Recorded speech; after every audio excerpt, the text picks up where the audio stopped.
Eu louvo a Deus por esse momento tão especial. Para mim é um momento abençoador estar aqui, é a primeira vez que eu venho nessa região.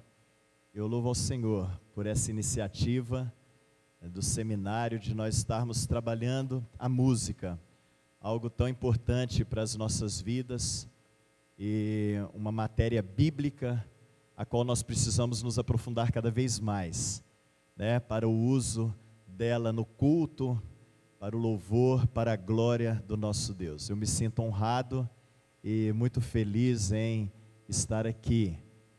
Sou casado com a Sheila, minha esposa fez missões, é musicista também.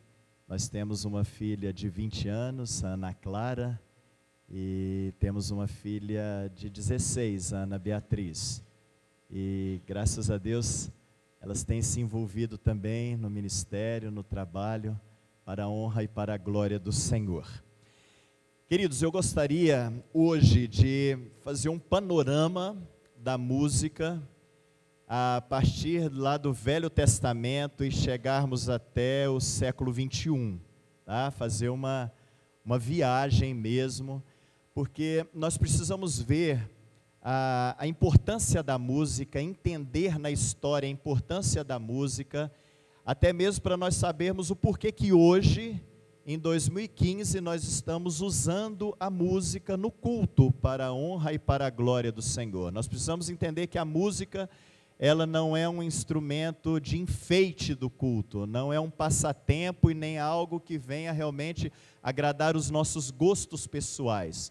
Mas a música é um instrumento para a honra e para a glória do Senhor, um instrumento da pregação da palavra do Senhor, de forma musical, e nós precisamos ver todo esse fator histórico. Amanhã eu gostaria muito de trabalhar, se Deus nos permitir, a parte do culto em si, o uso da música no culto, e a vida do músico, a vida do adorador, a vida daqueles que estão à frente da igreja, trabalhando essa questão musical.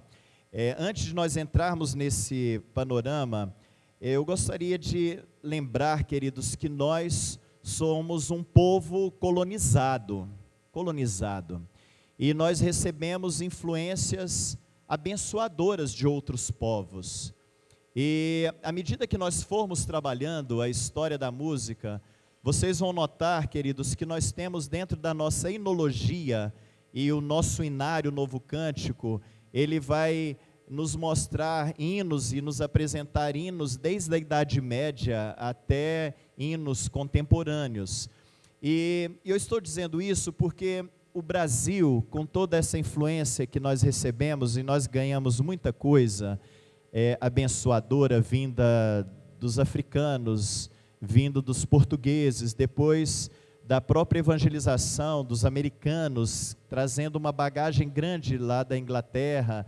E então a gente tem uma bagagem abençoada que a gente não pode colocar de lado, Isso não anula a nossa cultura, né?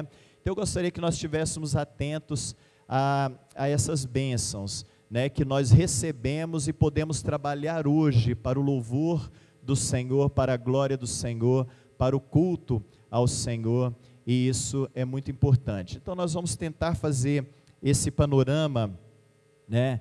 Infelizmente, queridos, eu esqueci meu pendrive, mas na palestra que eu fiz lá em Recife, há 2 meses atrás, nós trabalhamos lá no seminário, e um aluno pediu para copiar, né, e lógico que a gente permite copiar tudo mesmo, porque isso é para o crescimento de todos nós, mas aí ele copiou tão bem copiado que ficou lá, apagou do meu pendrive, né, e eu só descobri isso aqui, tá?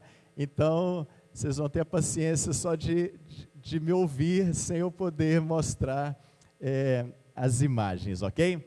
Então vamos lá, vamos começar a música lá nos primórdios, a música a partir do Velho Testamento. É muito importante nós sabermos e detectarmos que dentro da música, na história bíblica, nós vamos ver uma música vocal, nós vamos encontrar uma música instrumental muito bem trabalhada.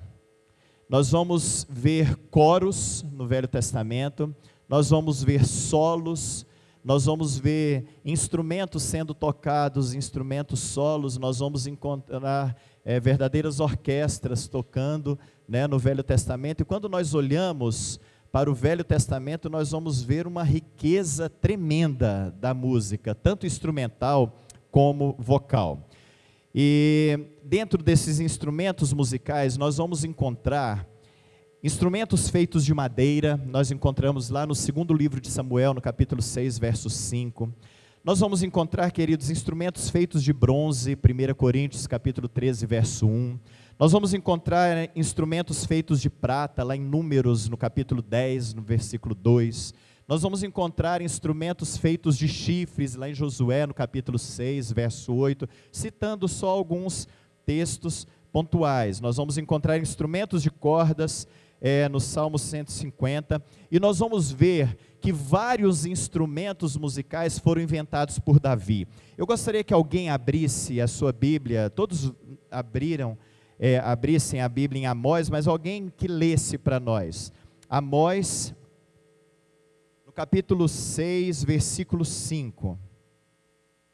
Alguém poderia ler bem alto para nós, por gentileza? Amós, capítulo 6, versículo 5.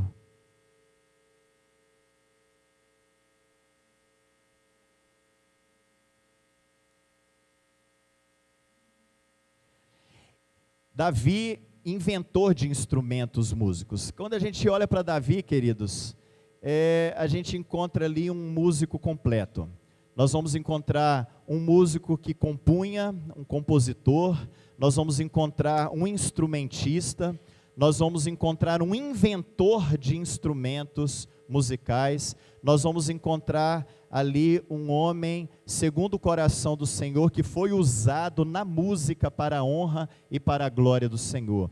Portanto, nós vemos todos esses instrumentos musicais no Velho Testamento sendo usados, de forma fantástica, de forma belíssima, com todas essas diferenças, de sonoridade, com todas essas diferenças de formações, e isso é enriquecedor para nós. Quais eram os tipos de instrumentos que eram usados? As buzinas, que eram as trombetas feitas de chifre ou metal retorcido, né? Lá nas terras do Goiás, nós temos o berrante, né? Não sei, aqui deve também, não sei se vocês conhecem, deve conhecer bastante, né, o berrante, mas lá para nós é bem conhecedor o som do berrante. Então, dependendo do tamanho do chifre, o som ficava mais agudo ou o som ficava mais grave. Nós vamos encontrar os símbolos, que eram os pratos de metal. Nós vamos encontrar o pífaro, que era um tipo de flautim. Nós vamos encontrar as harpas, né, um instrumento de corda. Nós vamos encontrar saltério, um instrumento de corda. Nós vamos encontrar a cítara, que era uma forma aperfeiçoada da lira. Nós vamos encontrar o tamborim, que era um pequeno instrumento de percussão bem parecido com o nosso tamborim, né, que é muito usado aí nas escolas de samba, ali de couro, e é percutido. Nós vamos encontrar a flauta, que era um instrumento de sopro, e nós vamos encontrar os adufes, que eram os pandeiros, na época sem o revestimento de couro, ou alguns com revestimento de couro, quadrados, mas usados com a mesma sonoridade que nós encontramos hoje nos pandeiros. Por que eu gosto de mostrar isso, queridos? Para nós vermos a variedade dos instrumentos musicais. Aí nós olhamos para o Salmo 150. No Salmo 150, nós vamos ver a citação dessa variedade de instrumentos musicais, não é? Então o Salmo 150 diz: aleluia, louvai a Deus no seu santuário, louvai-o no firmamento, obra do seu poder, louvai-o pelos seus poderosos feitos, louvai-o consoante a sua muita grandeza, louvai-o ao som da trombeta, louvai-o com saltério e com harpa, louvai-o com adufes e danças, louvai-o com instrumentos de cordas e com flautas, louvai-o com símbolos sonoros, louvai-o com símbolos retumbantes. Todo ser que louve ao Senhor, aleluia. Todo ser que respira, louve ao Senhor, aleluia. A gente vê essa variedade que eu acabei de citar, dos instrumentos musicais. E se nós olharmos para esses instrumentos musicais, nós vamos ver que eles tinham usos específicos. Usos específicos. Agora mesmo a gente vai ver que esses instrumentos eram usados para adoração, para o culto, diante da Arca da Aliança. Mas nós vamos ver a partir do versículo 3, por exemplo, quando ele fala da trombeta. A trombeta ela foi usada diante da Arca da Aliança para adoração, mas a trombeta era um instrumento também de guerra, de anúncio de guerra. Nós vamos usar aí no Velho Testamento o saltério e a harpa como instrumentos que eram muito tocados nos lares. Nós vamos ver Davi ali no palácio de Saul tocando harpa. Nós vamos encontrar os adufes, que são os pandeiros e as danças, não no culto, mas nas festas. E eu quero deixar isso bem claro, tá? As danças aqui, elas são citadas, porque elas eram usadas junto com os adufes, dentro de um fator cultural, nas festas, e nunca no culto. Nós não temos nenhuma menção de dança no culto, tá? Nós vamos encontrar instrumentos de cordas, né? E nós vamos encontrar flautas. As flautas eram muito usadas nos funerais.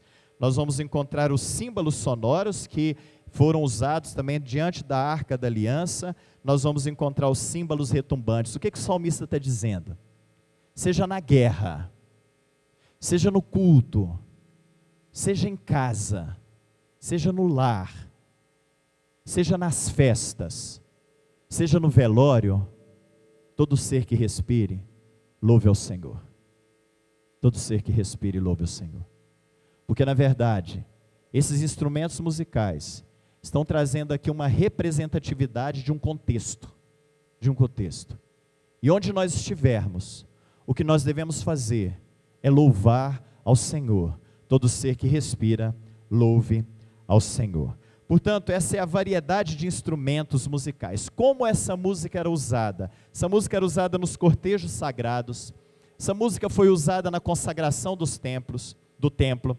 Essa música foi usada na coroação dos reis. Essa música foi usada na celebração de vitórias. Essa música era usada nas cerimônias fúnebres. Portanto, o povo de Deus usava a música com uma instrumentalidade muito grande, muito forte. E isso nós trazemos para nós hoje, porque a música é uma identidade nossa, é uma identidade do cristão, em termos de culto, em termos de louvor. E aí eu gostaria que você acompanhasse comigo a leitura no primeiro livro das Crônicas, no capítulo 16, versículos 1 a 6. Primeiro Crônicas,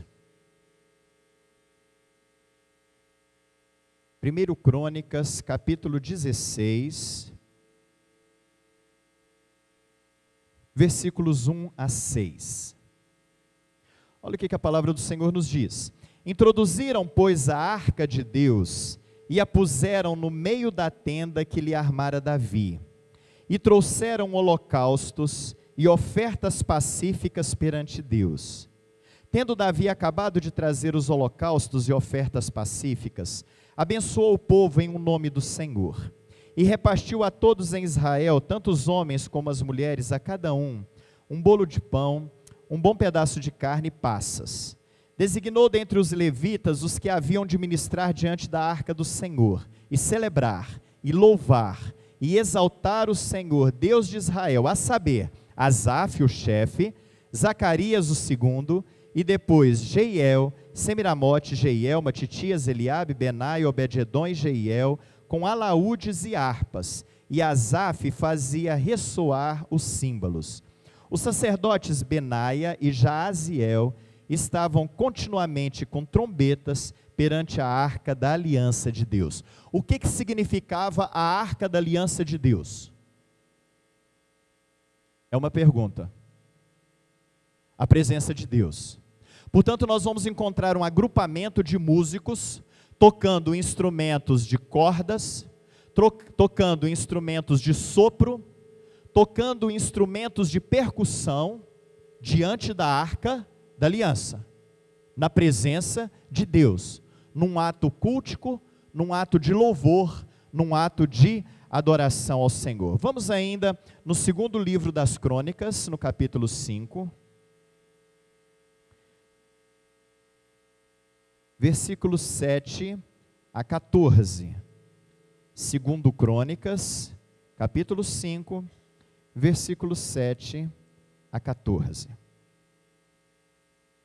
Puseram os sacerdotes a arca da aliança do Senhor no seu lugar, no santuário mais interior do templo, no Santo dos Santos, debaixo das asas dos querubins. Pois os querubins estendiam as asas sobre o lugar da arca, e do alto cobriam a arca e os seus varais.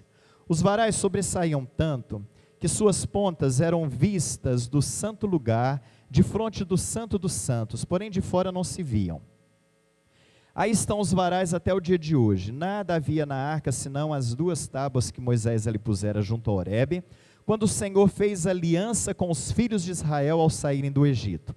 Quando saíram os sacerdotes do santuário, porque todos os sacerdotes que estavam presentes se santificaram sem respeitarem os seus turnos, e quando todos os levitas que eram cantores, isto é, Asaf, Emã, Jedutum e os filhos e irmãos deles, vestidos de linho fino, estavam de pé para o oriente do altar, com símbolos, alaúdes e harpas, e com eles até 120 sacerdotes que tocavam as trombetas. E quando em uníssono, a um tempo, tocaram as trombetas e cantaram para se fazerem ouvir, para louvarem o Senhor e render-lhe graças, e quando levantaram eles a voz com trombetas, símbolos e outros instrumentos músicos para louvarem o Senhor, porque Ele é bom, porque a sua misericórdia dura para sempre. Então sucedeu que a casa, a saber, a casa do Senhor, se encheu de uma nuvem, de maneira que os sacerdotes não podiam estar ali para ministrar por causa da nuvem, porque a glória do Senhor encheu a casa de Deus. Se nós olharmos para o tabernáculo, a arca da aliança ela era colocada no centro do tabernáculo, no meio do tabernáculo. Deus estava no centro, porque Deus tem que estar no centro. O lugar de Deus é no centro. O louvor tem que ser teocêntrico. O culto tem que ser teocêntrico. Tudo aquilo que nós fazemos na música tem que ser teocêntrico. E agora a arca da aliança vai para o templo, no mais interior do templo, no Santo dos Santos.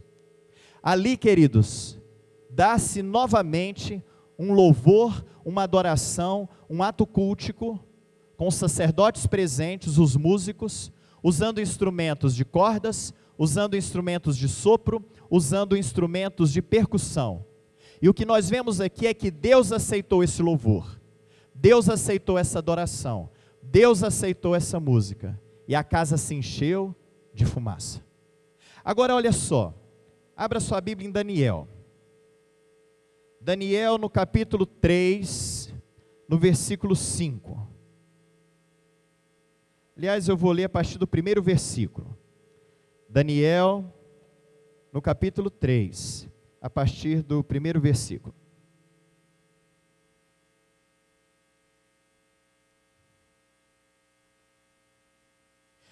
O rei Nabucodonosor fez uma imagem de ouro que tinha 60 côvados de alto e 6 de largo. Levantou-a no campo de Durá, na província da Babilônia. Então o rei Nabucodonosor mandou ajuntar os sátrapas, os prefeitos, os governadores, os juízes, os tesoureiros, os magistrados, os conselheiros e todos os oficiais das províncias, para que viessem à consagração da imagem que o rei Nabucodonosor tinha levantado. Então se ajuntaram os sátrapas, os prefeitos, os governadores, os juízes, os tesoureiros, os magistrados, os conselheiros e todos os oficiais das províncias, para a consagração da imagem que o rei Nabucodonosor tinha levantado, e estavam em pé diante da imagem que Nabucodonosor tinha levantado. Nisso o arauto apregoava em alta voz: ordena-se a vós outros, ó povos, nações e homens de todas as línguas, no momento em que ouvirdes o som da trombeta, do pífaro, da harpa, da cítara, do saltério, da gaita de foles e de toda sorte de música, vos prostrareis e adorareis a imagem de ouro que o rei Nabucodonosor levantou. Nós vamos encontrar aqui, queridos, instrumentos de sopro, instrumentos de percussão, instrumentos de cordas, instrumentos que foram usados lá diante da arca da aliança, num ato cultico, num ato de louvor, num ato de adoração, mas agora para a adoração de uma imagem, que era a imagem de Nabucodonosor, uma imagem de 30 metros de altura com 3 metros de largura. E aí, queridos, vai a minha primeira pergunta, e a primeira questão que eu gostaria que nós trabalhássemos, e amanhã nós vamos pegar mais nessa questão. A grande diferença, queridos, não está nos instrumentos musicais. A grande diferença aqui está no músico. Está no músico. A consagração tem que ser o músico. Os músicos que estavam ali diante da arca da aliança do Senhor eram músicos escolhidos por Deus e consagrados a Deus para este ministério. Os músicos que estão aqui diante da estátua de Nabucodonosor, músicos idólatras, oferecendo sons, oferecendo músicas, com os mesmos instrumentos musicais. E amanhã eu quero trabalhar sobre isso.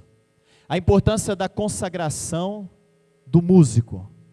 A consagração do músico. Queridos, porque o instrumento musical por si, ele se torna um enfeite. Se nós olharmos o violão aqui, se nós olharmos a bateria aqui, eles são meros enfeites, como eles estão aqui.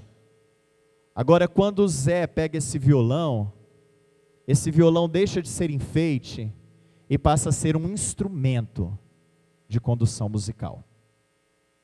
E é assim que Deus faz com o músico. Deus nos pega como instrumentos musicais nas suas mãos, para a glória dele. Portanto, a consagração não é do violão, a consagração é daquele que toca o violão. A consagração não é da bateria, a consagração é daquele que toca a bateria.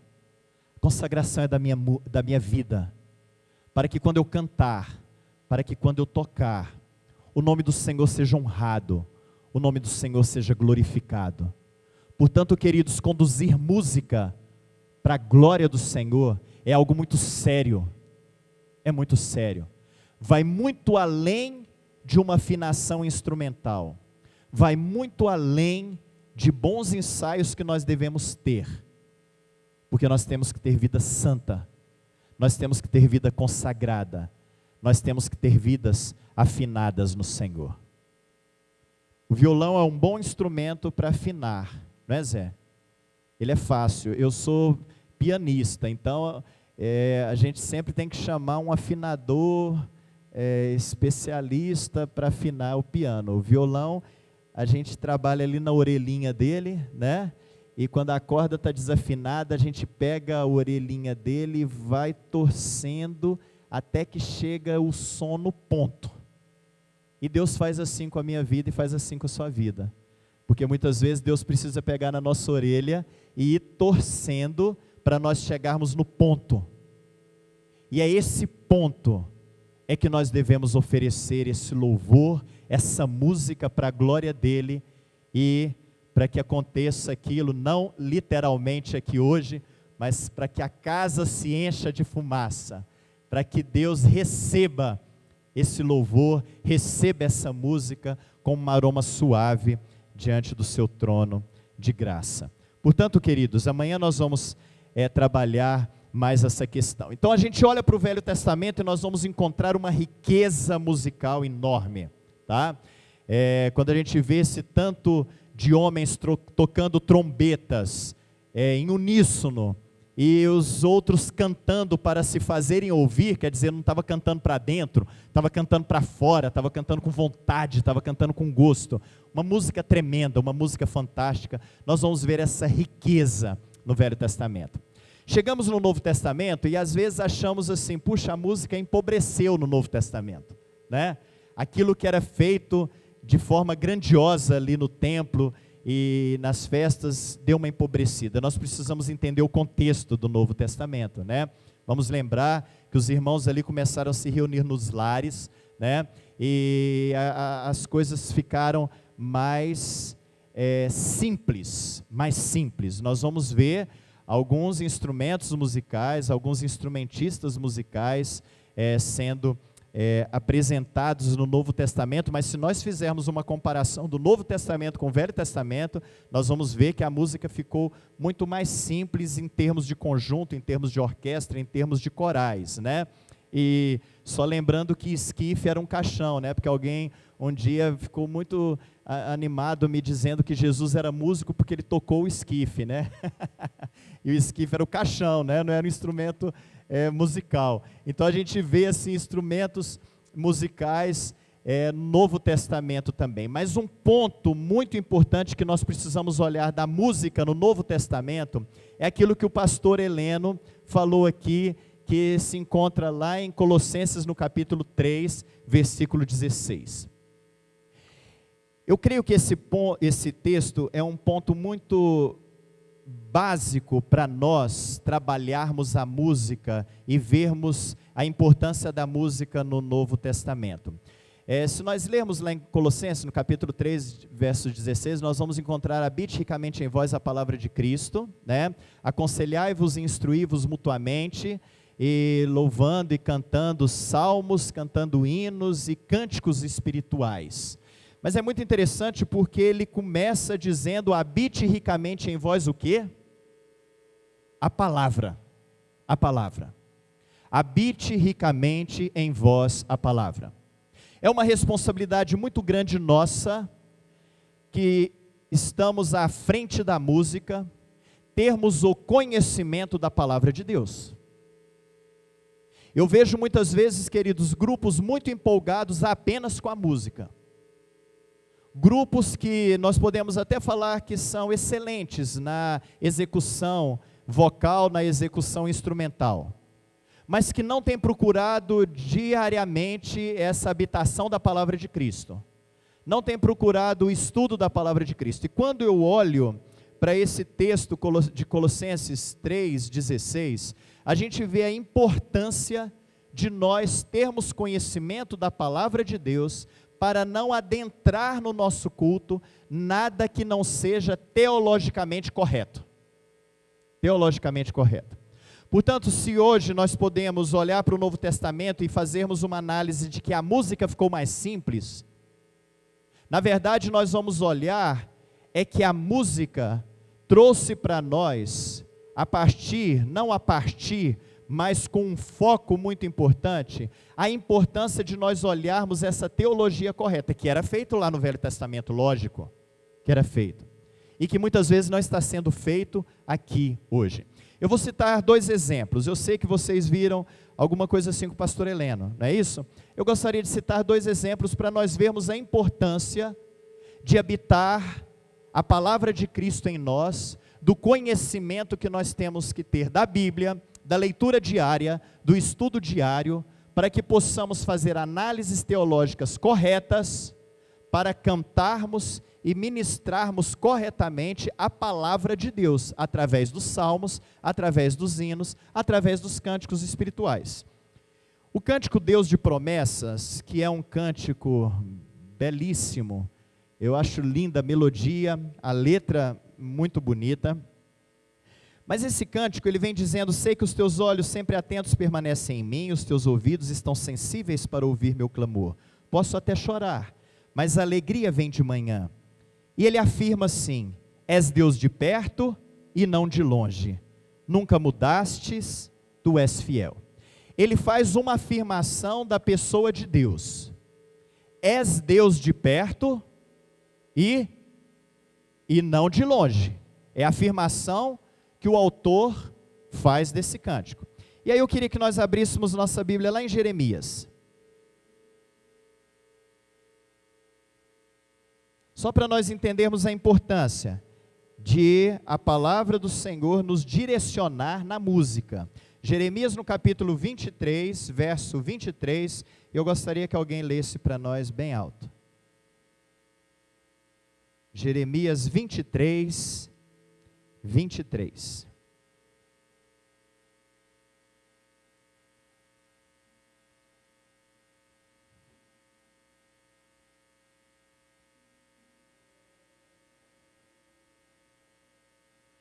O próprio Deus está dizendo que Ele é Deus de perto e o quê?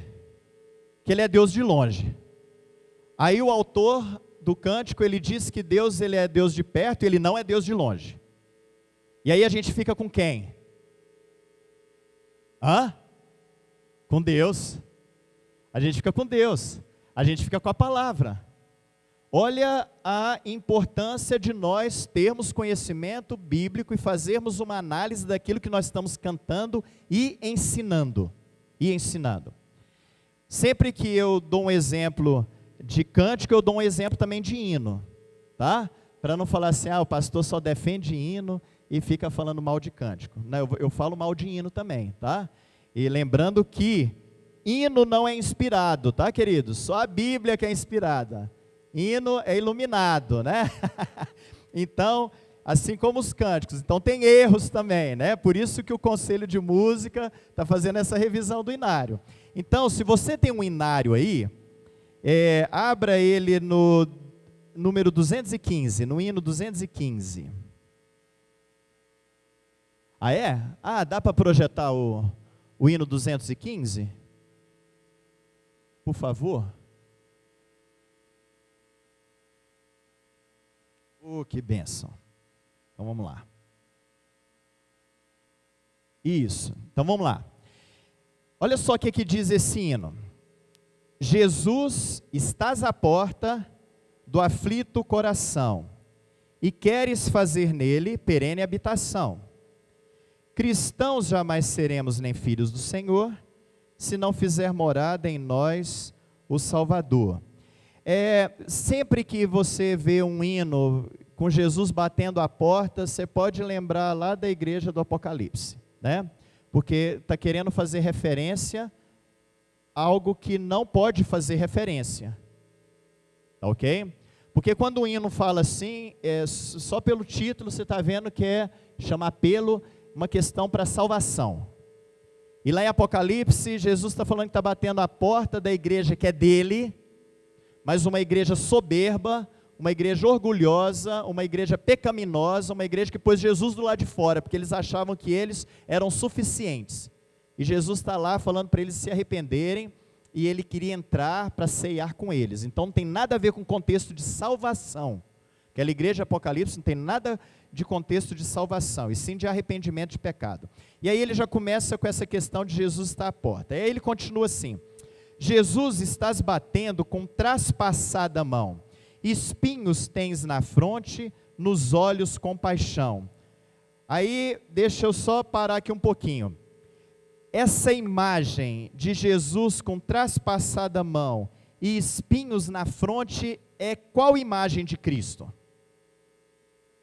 Oi?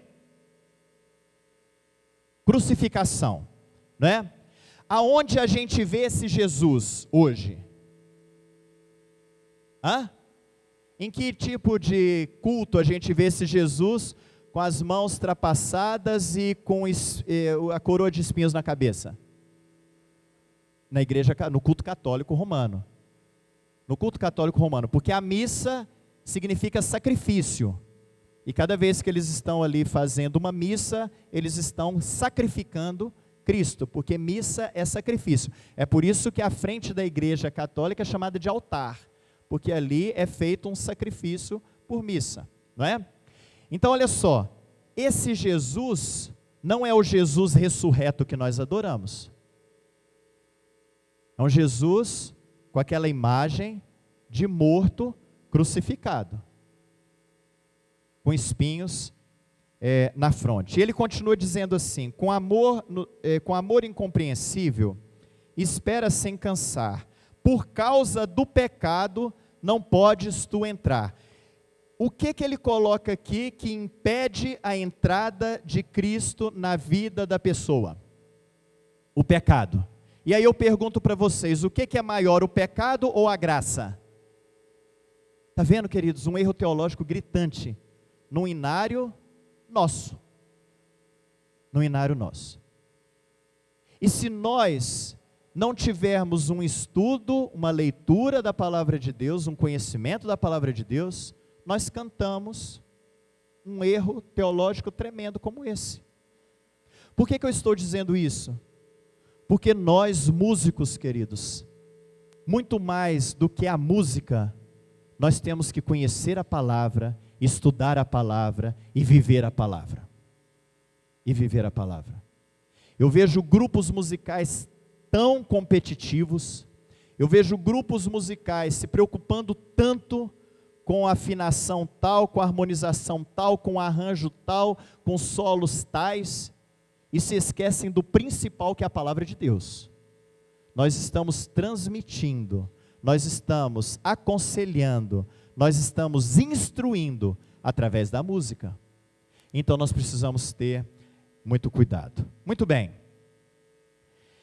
Nós vamos pular desse período do Novo Testamento e vamos reiniciar no período da Idade Média, que vai do século V até o século, primórdios ali do século XV. Olha só, queridos, nesse período, a música era cantada em culto na igreja romana, uma música chamada canto-chão ou canto gregoriano, uma música que não tinha uma marcação rítmica, uma música que não tinha uma separação de compassos, uma música que era cantada em latim, uma música onde os adoradores não entendiam absolutamente nada do que era cantado, uma música onde só o clero podia cantar.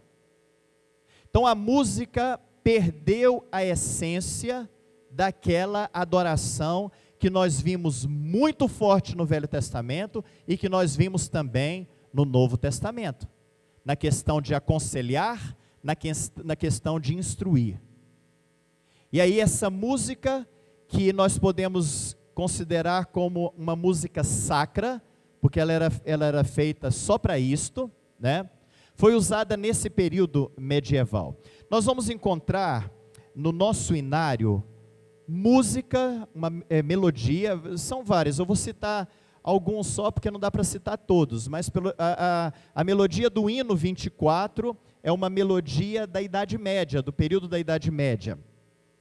E a letra, os textos do hino número 10, o hino 189, o hino 196, o hino 259, todos esses textos são do período da Idade Média. Isso para nós vermos a importância do nosso inário, a riqueza do nosso inário, a riqueza do nosso inário. E é lógico que esses textos aqui que foram feitos, né, e a própria melodia não era uma melodia de canto-chão e canto gregoriano, porque o canto-chão e o canto gregoriano, eles eram usados na igreja romana.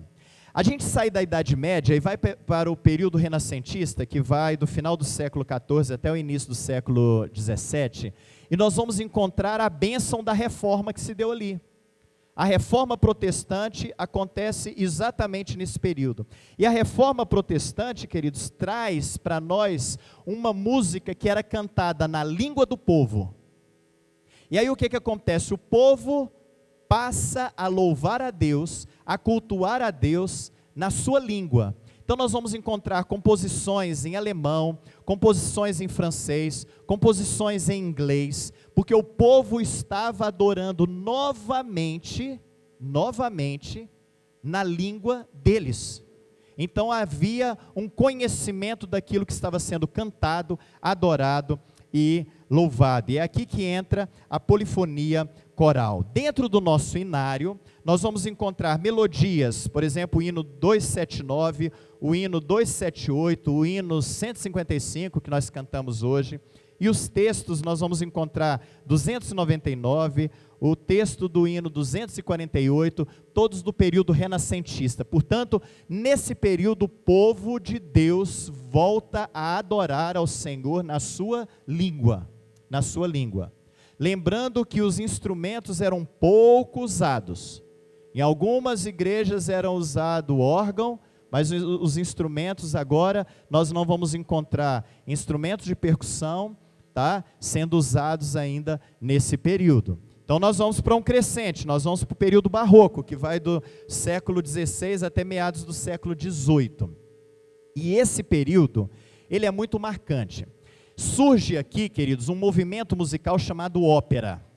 esse movimento musical é um movimento artístico dos mais completos, porque a ópera, ela tem os cantores, ela tem uma orquestra tocando, ela tem as artes cênicas, as artes plásticas e ela tem a dança.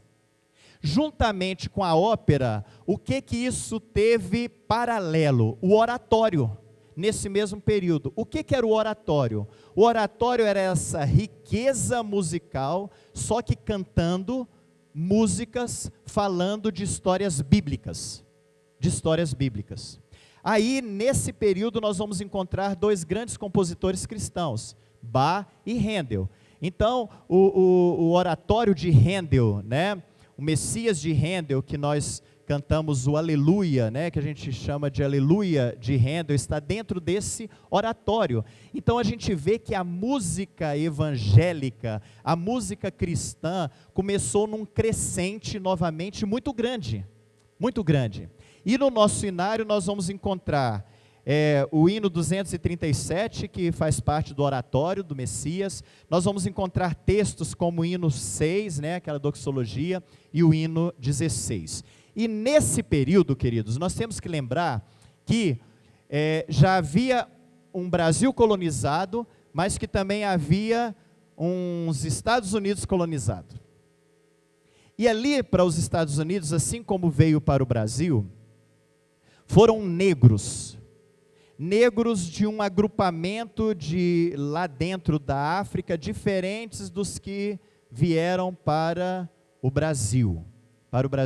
A gente vê uma riqueza rítmica de instrumentos de percussão muito grande nos negros que vieram para o Brasil, e nós encontramos uma riqueza melódica muito grande nos negros que foram para os Estados Unidos. E aí a gente vê aí toda a influência vinda do jazz, do blues, né?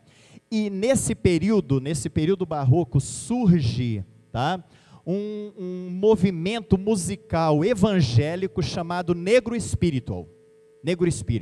Nós temos que lembrar que os negros que vieram para o Brasil foram catequizados pela Igreja Católica Romana. Os negros que foram para os Estados Unidos foram evangelizados. Então esses negros se convertiam ao Senhor Jesus. Mas o que acontecia? Muitas igrejas de brancos proibiam a entrada dos negros. Olha a incoerência. Eles recebiam Jesus como Senhor, como Salvador das suas vidas, mas não podiam se expressar em culto nas igrejas dos brancos, principalmente ali no sul, na parte sul. E aí surge um movimento fantástico musical chamado Negro Spiritual, que é um movimento, uma música belíssima, cantada da alma, porque eles se identificaram, a partir da conversão deles, do estudo da palavra de Deus, eles se identificaram muito com o povo de Israel, pela escravidão que esse povo teve no Egito e pela libertação. Então, quando a gente vai analisar o Negro Spiritual, nós vamos ver que a música deles ou é uma música muito alegre, dada a libertação, ou é uma música muito triste, lembrando da escravidão. E é nesse período barroco que nós vamos ver esse movimento musical adentrando, e que até hoje é muito forte nos Estados Unidos, principalmente ali na região de Nova York. Vamos para o período clássico, que vai da metade do século XVIII até o início do século XIX. E nomes fantásticos, como Haydn, como Mozart, como Beethoven. E aqui surge o piano. Queridos, eu gosto de mostrar esses detalhes, porque muitas vezes nós sacralizamos instrumentos musicais. Então o órgão já existia, então o órgão está lá atrás, tá? E ele vem com toda força. E agora surge o piano, tá? E aí o que acontece? Esse piano, ele traz um trabalho de harmonização, e ele traz um trabalho ao mesmo tempo de percussão, porque o piano, ele é um instrumento também de percussão, porque quando você bate na tecla dele, ele percute lá na corda e sai o som.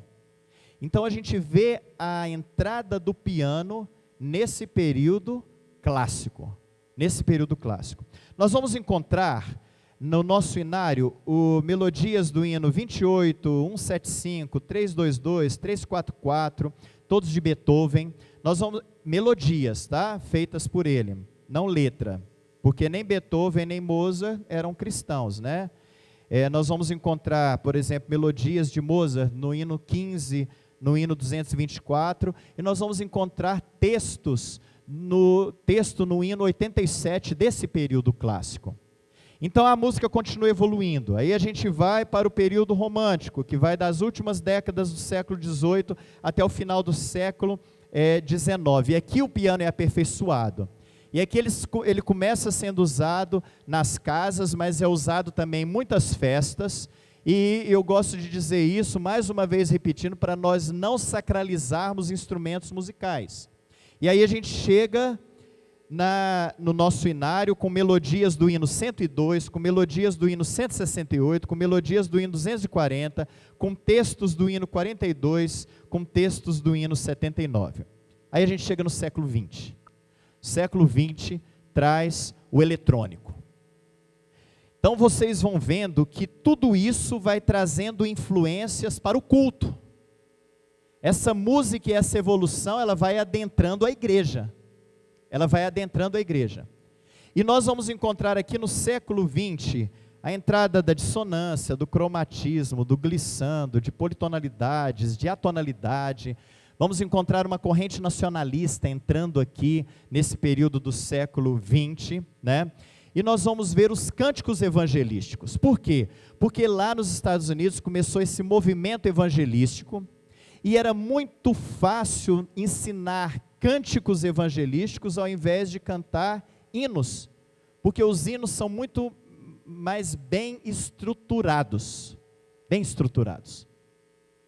Então surge aqui uma leva de cânticos. E aí os cânticos entram com uma facilidade muito abençoadora para nós evangelizarmos e para nós adorarmos e para nós louvarmos. E aí entra um choque cultural nessa briga de cânticos, nessa briga de hinos, nesse período aí, a partir do século XX, dentro de um tradicionalismo e alguns chamando essa entrada de cânticos de um liberalismo. Mas a gente vê, queridos, essa corrente entrando e abençoando grandemente a igreja. Nós vamos encontrar no nosso inário também músicas contemporâneas como o hino 244, como o hino 386. Por que que eu puxei isso lá do Velho Testamento até a música contemporânea? Para nós entendermos, queridos, que a música, ela é abençoadora. A música, ela é um instrumento de edificação. A música é um instrumento de pregação, um instrumento de aconselhamento, um instrumento de instrução. Eu trouxe isso tudo para nós olharmos lá para o Velho Testamento e vermos a riqueza dos instrumentos e a representatividade dos instrumentos lá, e entendermos que hoje também não há problema algum nós usarmos instrumentos de cordas, instrumentos de sopro, instrumentos de percussão num culto voltado para Deus. Eu levo lá no Velho Testamento para nós entendermos a importância da consagração dos músicos. Tá? Os músicos precisam ser consagrados. Os músicos precisam ter vida de temor. Os músicos precisam ter vida de santidade. E é com muito temor e com muito tremor que nós tocamos para o Senhor. É com muito temor e com muito tremor que nós cantamos para o Senhor.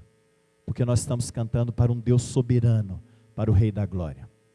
A gente vê lá no Novo Testamento a importância de nós conhecermos a palavra do Senhor e de fazermos uma análise teológica correta daquilo que nós cantamos, seja hino, seja cântico.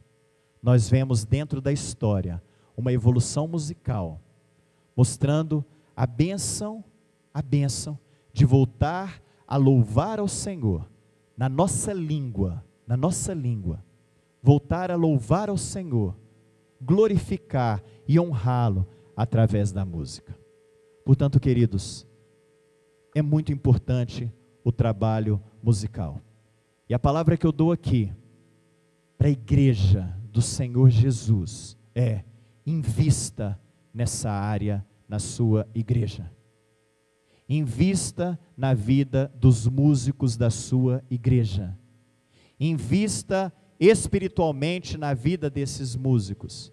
Invista financeiramente na vida desses músicos, para que esse trabalho possa ser feito da melhor forma possível para a glória do Senhor.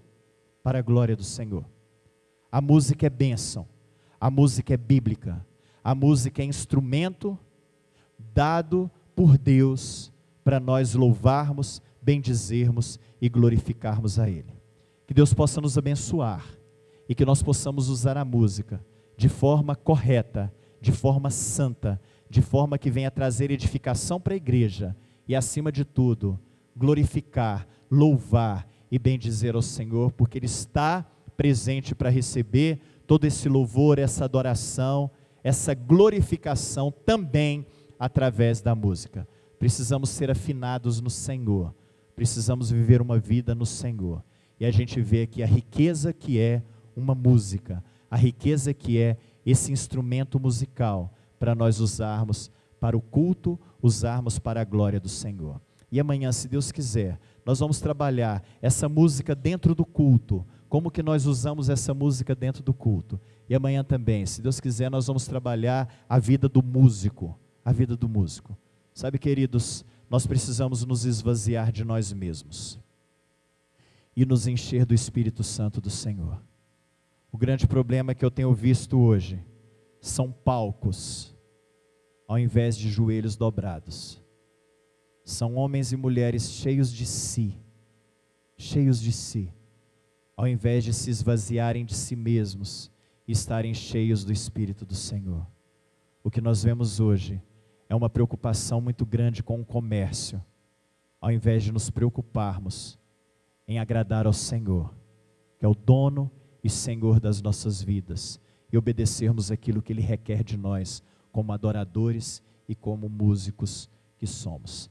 E que Deus possa nos abençoar, para que nós possamos realmente nos consagrar, entregar todo esse dom, esse talento e as nossas vidas para o uso do Senhor, para a glória do Senhor. Vamos orar. Pai, nós louvamos ao Senhor, porque o Senhor nos salvou em Jesus. E obrigado, Pai, porque o Senhor nos dá essa instrumentalidade que é a música para o louvor do Senhor. Pai, a história nos mostra a grandeza da música, mas essa música, Pai, só tem sentido quando ela é usada por mãos e por vozes santas diante do Senhor. Por isso, Pai, em nome de Jesus, que o Senhor possa nos abençoar, para que nós possamos, Pai, fazer esse trabalho musical para o Senhor, de forma que o Senhor venha se agradar completamente das nossas vidas e dessa oferta que nós oferecemos ao Senhor no culto, que é a música. Obrigado, Pai, por essa região, por essa cidade, por esta igreja, pelo seminário. Obrigado, Pai, por esse movimento, por essa conscientização, que o Senhor possa abençoar, Pai, que essas igrejas aqui possam se fortalecer no Senhor, para um trabalho musical que venha agradar profundamente o coração do Senhor. É a nossa oração e nós a fazemos em nome de Jesus. Amém e amém. Deus abençoe, queridos.